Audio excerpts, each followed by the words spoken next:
आणि पुन्हा उद्या सकाळी 6:30ला माझी एक मीटिंग आहे. त्याच्यामुळं हे सगळ्या लवाजमा तुम्हाला दिसतं, गाड्या घोड्या पोलीस बिलीस सॅल्यूट करतात, पण ते नुसतं दिसायला बरं रे, लय वांगाळ काम आहे. काय मला सांगितलेलं बरं, तुम्ही म्हणाल मग कशाला उभा राहिला. आम्ही म्हणत होतो का उभा राहा, तुलाच खंड होता. तर त्याच्यामुळं कसं असतं, काहीकांना आवड असते, व्यसन असतं, कुणाला दारूचं असतं, कुणाला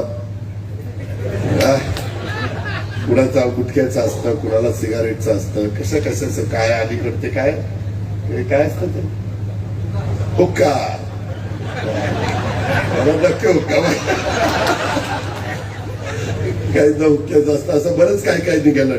ड्रग्ज वगैरे तुम्ही बघता, आम्ही त्याच्यामध्ये सतत लक्ष ठेवतो, कारण भावी पिढीचं नुकसान आपण सरकारमध्ये असताना होणं किंवा राज्यात आपण काम करत असताना नागरिक म्हणून होणं हे बरोबर नाही.